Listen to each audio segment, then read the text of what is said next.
And we seen the captain, the chief of security, and him sitting on the couch in like the lobby before you get into the jail part. You gotta be let into the jail part. They was sitting in the front lobby, and everybody was looking like, what's going on? And they not saying anything, but we found out.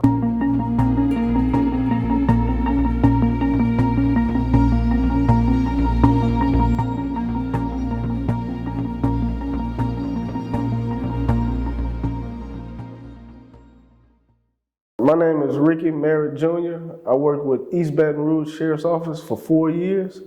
And in them 4 years that I worked with the Sheriff's Office, I was working inside the East Baton Rouge Parish Prison. If you don't have any prior law enforcement experience, they tell you that you have to work inside of the parish jail. It's kind of like learning and paying your dues type of thing. And so they tell you work in the prison for a year, and then you can go to the police academy, then you can go to uniform patrol. What got me interested in law enforcement in the first place is because I was in the Army Reserve, and I liked how they had like a rank structure, how people were driven and goal-oriented and respectful for the most part. And I was like, the only thing in the civilian world that'll be like that is law enforcement. Something like law enforcement. So I got interested because I was like, I worked a regular job, and they had people telling the boss what they was gonna do. You know what I mean? Like, I was like, man, this is crazy. You 18 going to the military, yes, sergeant, yes, sir, all that stuff. Whenever respect, and you gotta stand a certain way when you talk to them. Then, like I said, I was in the reserve, I go home, I get a regular job. Then they got people telling the boss what they gonna do. I'm like, whoa. I applied, started working in the jail, and with the hopes of going to uniform patrol. It's kind of like real serious. I just thought like inmate bad type thing. That's kind of where my mind went. But the first day, I was like mean mugging everybody. But I realized like you don't have to be like that. You could be yourself. And so once I learned that, that's how I was. Most people think that like the inmates are just these horrible monsters of people. And some of them are, but a lot of them aren't. And you kind of come in with the mindset, especially the way the people around you kind of tell you about them, and like you think you gotta just be this crazy person. You think you gotta be like an asshole to them. And we can get into that too, like I guess the way I learned and developed over time. But when you come in, it's kind of like, just like, hey, you gotta be serious all the time. And that's kind of how the mindset you come in until you kind of get on your own.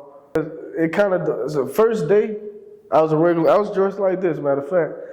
And that's how the inmates could tell that you fresh fish, and that's what they call you, to your face.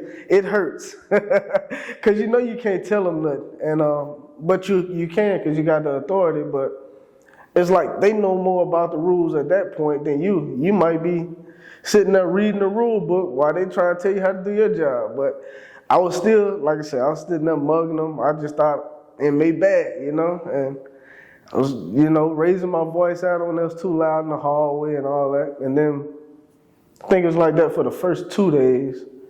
And then I was off for a weekend, and then I came back on my regular shift in uniform, ready to go. And it's kind of like they just teach you like what you do when you first get there. It's roll calls, because you got to have accountability of all inmates pretty much at all times. So you get there, you go to shift briefing, shift change, roll call. The thing that everybody tells you, don't give them nothing, period. Don't give them anything that they're not supposed to have. Do your job, but don't bring in anything from the outside and give to them, because they inmates. And the thing about it is, you can maybe like think you being nice by trying to help them guys out, right?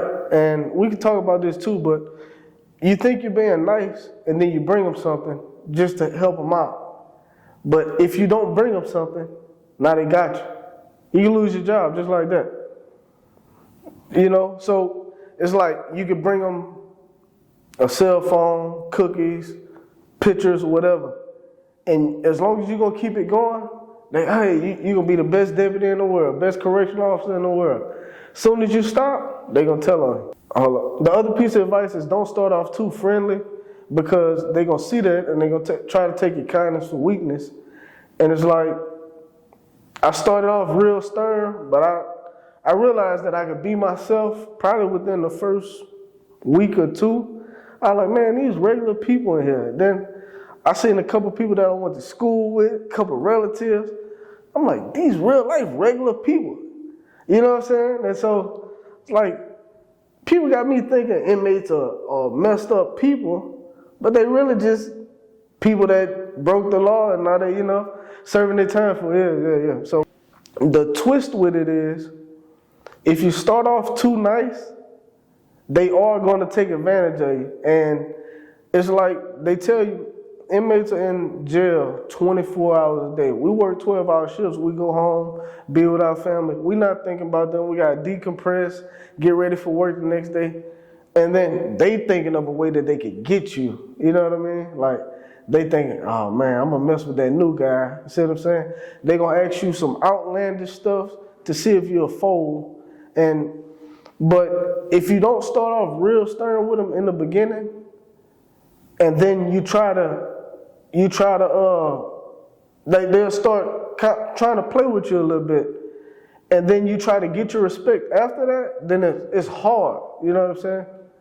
Now, if you start off stern, firm, but fair type of thing, but don't let anything slide, then you try to loosen up, then you got your respect already. So you got some people that are serving, they have gotten convicted already, and then they got people that come in and out. They might be in for whatever, domestic violence. And then they gonna bond out 3 days later, a day later, a week later. And so it's kind of like that revolving door type aspect, and that's a different mentality. And then they got the people that kind of pretty much know they're gonna do hard time somewhere. They might. And so let me tell you this: the people that like the young guys that come in and out of jail, they the troublemakers. They act hard. They the ones that's gonna give you problems. The ones that probably committed a more serious crime that's probably gonna go away for a long time, you don't get no problems out of them. Well, they go through phases, and so when they was probably younger, they probably was the ones cutting up back in the day, and then they grew up and they matured, but also they realized that, hey, this is gonna be my life. Now I could either like make it bad for me, or I can make it good for me. I think they accept the fact that this is what it's gonna be, and they just try to make it like as pleasant as they can for them, given the circumstances. All right, so man, I done seen like cousins. I used to box. I seen a dude I used to box with. I seen people that I went to school with, and some family members. And I talked to them, just, hey man, what you got going on? Man, woo-de-woo, they jammed me up, man, or I did this. I'm like, okay, well, sometimes when we gotta make our rounds and, check on the inmates, make sure they're not fighting, smoking and all that, I just go on the line and talk to them, just run it about the good old days. You can't break the rules, you can't bring them anything, all that. And one thing that I realized, if somebody really respects you, they're not going to ask you to bring nothing in. You know what I'm saying? And so none of my friends, none of my family members ever asked me to bring them anything. I was like, I got a different love for them now because they respect, they're not going to tell me, hey, go ahead and risk your job because I messed up. But you see them other inmates, they'll be like, hey, Sarge, what up, man? Bring me this, bring me that. So with the female deputies, correctional officers, you got to realize they got a woman's side to the prison. Females work over there only. But the man's side, women can work over there. They just don't put them on the lines. And so they're not going to let them work closely with the inmates unsupervised for obvious reasons, but they put them in what they call the control cages most of the time. They got different ways the control cages are made and set up. And some of them, like, you can just see, kind of like this room that we're in, right? You can just see in it. And some of the women, they got a little body on them, you know what I'm saying? And them inmates, they harass them. I'm talking about they need to sharpen a pencil 5 times in a row. They need the rule book. Dude's been there for over 2 years. Hey, I need a rule book. You know what I'm saying? They come any reason to talk to the females. They need to go to the medical facility. They head hurt. They got to call their mama, anything. But it's a crazy thing because, like you'll see, they got the jumpsuits, they orange jumpsuits on, and they cut pockets out on the side. They cut a little slit on the side, put their hands in. Sometimes they hold contraband in them. Sometimes they jack off on the woman. Just by talking to the woman, they'll sit there and stroke themselves while they're talking to the female, you know what I'm saying? And so as the male deputies, we gotta break that up. You gotta think about it too. It's for their safety because the inmates probably can overpower them. And who gonna stop them? Say they all the way at the back of a certain, who gonna stop them? Sometimes they like a trial might take 5 or 6 years, and how they take plea deals, because it's like they tired of being in jail, they tired of fighting the charges and stuff. It's like they get demoralized, and then they'll just say, man, I'm gonna just plead guilty and just go, you know what I'm saying? I'll take the conviction, I'll get it on my record, but I'm tired of sitting in jail having to fight for my life. And they see a way out by taking time. A lot of times they on trial so long that they can get credit for time served, but at the expense of a conviction on their record. So it's like, I'm fighting back and forth to jail 2-3 years. I mean, back and forth to court from jail 2 or 3 years, not seeing my family, and I'm in limbo. You know, I could risk taking this to trial, and they might give me more time. I could take this plea deal for less time, but I got a conviction on my record. And they'll just go ahead and take the conviction so they get out of jail. And then, you know, I guess when that's the other side of it, when you get out, now you're a convicted felon, you know? I've heard like a work release inmate, because they had a work release facility right down the street from us. They'll try to escape sometimes, and that's a lot of times that's the people that bring stuff into the jail too, the ones that work in the public. Even though they got to get strip search, I guess you could guess where they hide the contraband. I work with a guy, no names, and people, if they know me, they gonna know exactly who it is. But I worked with a guy that he was kind of a timid fella, let's say, and we started noticing that he didn't want to be at work. And if he had to work, like he got to come to his regular shift, but if he had to work overtime or stay late, he would pay people to stay for him. He didn't want to stay.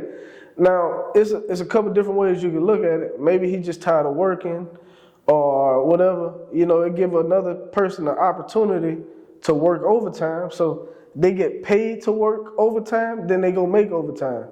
So that's good for the other person. Just thought it was odd that he didn't want to work any extra. And basically, we was coming in the shift one day, and we seen the captain, the chief of security, and him sitting on the couch in like the lobby before you get into the jail part. You gotta be let into the jail part. They was sitting in the front lobby, and everybody was looking like, what's going on? And they not saying anything, but we found out he had been bringing drugs in for the inmates, and he wanted to stop. Back to what we said earlier. They say, nah, man, we're going to kill you. You know, they starting to threaten him. You going to bring this stuff in, or we're going to get on you. We're going to get on your ass. And so he didn't want, because he was scared. He bought the drugs in because he was scared, and then he wanted to stop because he didn't feel right.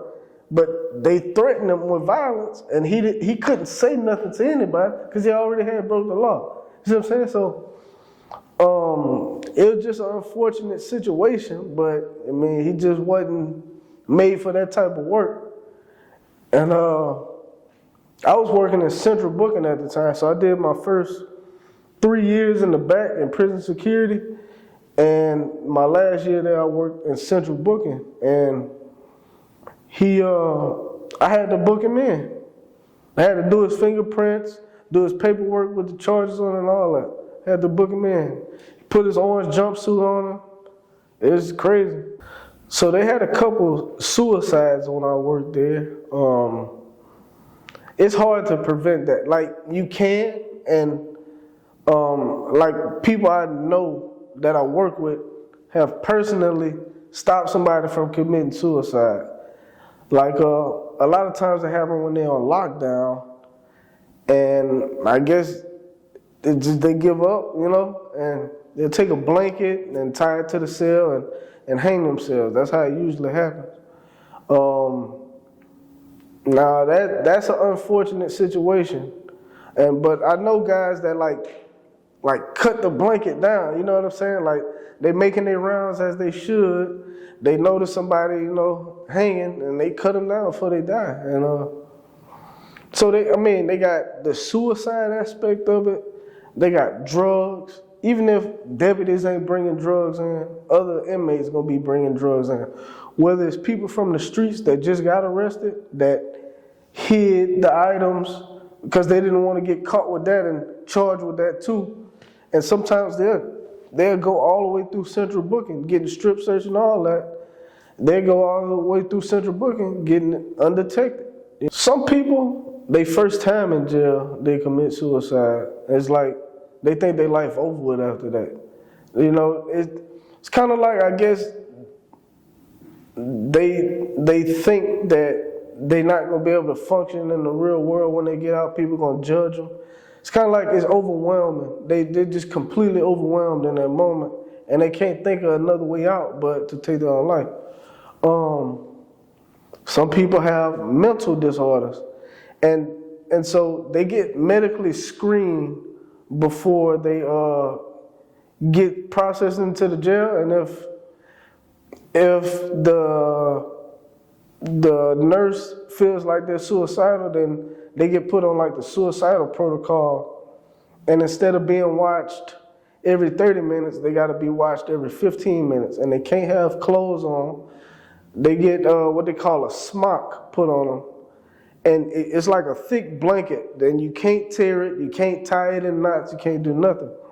But they get like what they call a smock. They get put on suicide protocol. Like, they fold it over, like, because you can fold it, and they got a spot for your head to come out and your arms to come out. It's like a big towel or something almost, but it's thick. Like, you can't rip it. And so that's the only clothes they can have. They can't have a mattress, because they can probably rip make some string. I mean, one of the things that I wanted to talk about was how crafty some of these guys are. And I guess when you're in jail, you got to learn how to be in jail. You got to learn how to live. And so a lot of times, like, I would say the parish prison that I worked at did a bad job at laundry. They'll do laundry once a week, or maybe that's protocol, I don't know. But maybe they did laundry once a week. A lot of guys, when they send their stuff out to laundry, they don't get it back. And so they wash their clothes in the toilet a lot of times. So this how crafty they are. A lot of times they'll lie to us and tell us that the toilet broke. But what it is they got clean water in the toilet. They cleaned it out, put bleach in and all that. So they don't want anybody to use the toilet. So as a dorm, they can wash their clothes in the toilet. And so sometimes you could be a little hard on them. Like, hey, we gonna flush this toilet. If it flush, take this bag off of it, y'all gonna use it. But a lot of times they put a garbage bag over it. That means it don't work, you know. But that's probably the toilet they got reserved for washing clothes. So they wash clothes in the toilet, but they need a way to dry them. Sometimes they could hang them on the bars, but they're not supposed to have it on the bars. So if I let them hang it on the bars and my supervisor come and look at it, be like, man, what's this? You're not doing your job. So they'll make string, and they made string out of trash bags. And what they'll do is they'll take a trash bag, tie it up on the bars, and then take a pencil and tie the pencil up, and they'll just spin it. Just spin it, spin it, spin it, spin it. Just keep on twisting it till that trash bag get real thin, and it's like some strong string. And they use that string to hang up clothes to dry. They use that string to make crafts, like they make necklaces. Inside the necklace, it might be like a certain color, but that color that they use came like off a bag of potato chips or something. And so it might be green and red. It'd be a bag of chips that they get from commissary, and it'd be like a cross with red in the middle. And other thing, I told you about the pockets earlier. Some of them are just a slit in the jumper where they got access to the inside. Some of it, they take like other fabric and make like an actual pocket to hold stuff in. But they use the trash bag string as like thread, and they stitch stuff. They can stitch their clothes back together, and they can stitch like pockets on the clothes. Or sometimes they'll take an old jumpsuit, cut the bottom off, have it as pants or shorts, but it might be too big around the waist. So they use that to like make it fitted, like they'll hem it up. You do feel like you in jail. After a while, it's like, I'm in jail too. And I guess that's what that other guy said. It's like, they there for 24 hours, we only there for 12. But that 12, a lot of times we work late because the prison was short-staffed, so we might end up working 14, 15 hours. Then go home, go to sleep, and then come back, and we back in jail. And it's like they had a lot of rules in place for the safety of the inmates. And so there's a lot of things that we couldn't do. A lot of times it felt like we had more rules than them. Like obviously, inmates have a fight, right? We write them up, they go to lockdown, maybe. But they in jail, so lockdown, I think I looked at it as like, what, they gonna put them in jail? You know, like, I guess it worked on some people, but a lot of them dudes, they like lockdown. They homeboys back there, you know what I'm saying? But say like, if we break a rule, then we can lose our job. And so the stakes are kind of higher. They already in jail, you know? So it's like, okay. And you should, I'm not saying that you shouldn't discipline or reprimand, because you got to keep order some type of way. But it's like, losing your job or getting suspended for breaking the rules is much more different than going to lockdown for 2 days. And so it did feel like we was trapped, and a lot of times the inmates are they do what they want for the most part, unless you got that control. But you know, it's like, dang, we can't like, not advocating for put your hands on them, but you can't put your hands on them. It's like they handicap you in so many ways, from like maintaining that control and that respect, and these dudes just do what they want. So it's almost like we was battling the people from the top, and sometimes the inmates too. It's like we were stuck in the middle. They had an inmate named Jordan, and he was in jail for, I think, either murder or attempted murder and robbing a bank or armed robbery or something like that. He had 2 charges though. And they had one day I was working overtime on a different shift, and they decided to do a shakedown of the cell. In that cell we found like 4 shanks. In that particular housing unit, we noticed that everybody, the big dogs of that unit, they was gonna be in the first cell by the door. And all the big dogs had shanks. So we found 4 shanks. And one of the supervisors of the shift I was working overtime on, they said, hey, we gonna rebook you for that. You know, he pre-trial anyway, so you add more time to him, you know. you try to deter the bad behavior because everybody else saying, hey, they gonna get rebooked, he gonna get more time. The dude said, man, I just got life plus 40. Ain't nothing you could do to me. And that put it in perspective. He was 19 years old, I believe, maybe 20. He got life plus 40 years. And so while we try to tell him, hey, I'm about to add 6 months to your sentence, what that's gonna do? He just threw his life away. His life is gone, dog. You know, like, he got life plus 40. And it's sad seeing it in a way because you're like, man, this dude younger than me, and I was already young, you know? And then on top of it, but it's like the other side of it is, why did he do that? It's like, if you do commit those crimes, I feel like you should go to jail, should get some type, you can't just be killing people, you know what I'm saying? So you probably should go to jail. But it's like, it's unfortunate, you know? It put in perspective for me that day. I was like, life plus 40, I can't even imagine that, you know? Them 12 hours I'm there, I'd be like, man, I'm ready to go home, I'm ready to see my family. He ain't gonna never get to see that again, you know? They had a lot of talent in the prison too. Like, some of them will make cards for other inmates to send home, and they'll draw pictures and all kind of stuff. It'll be a portrait of like a loved one or something. And sometimes they'll hang it on their wall or send a card. Some of them guys rap, sing, all kind of stuff. I've seen ex-military guys. It's so much, like, but you got to realize they are people, you know? And so one of the things that used to, I guess, get me in trouble with my supervisors was I would treat the inmates as people. And they'd be like, man, you being too friendly with them guys. I'm like, no, I'm being myself. And so, I don't know, it's kind of like, you kind of, as a correctional officer, you got to handle things the way you handle it. You can't be anybody else, I would say.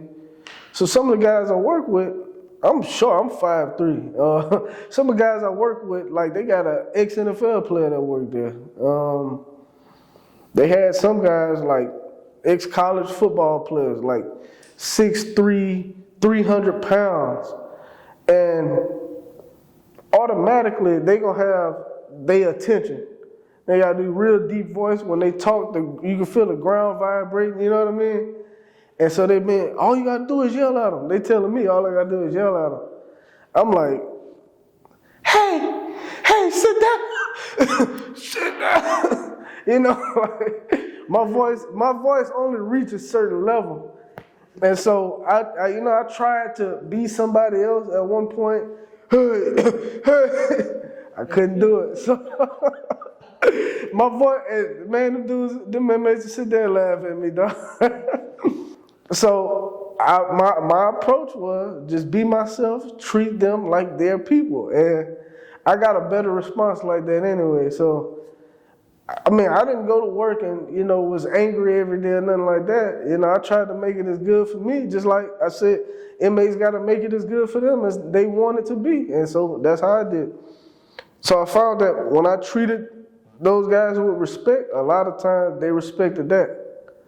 A lot of times they didn't know. And so so I think I broke up a couple fights and they saying that I can handle business, and I got in a fight and they saying that I can handle business. So it's kind of like they see one side of me where I'm just treating everybody with respect, but then they see the other side of me like, I might not want to mess with him, like. And so that's kind of, after a while, it's just like, that's what it is. As long as y'all respect this guy, you ain't got nothing to worry about. Get out of line one time, he gonna show you.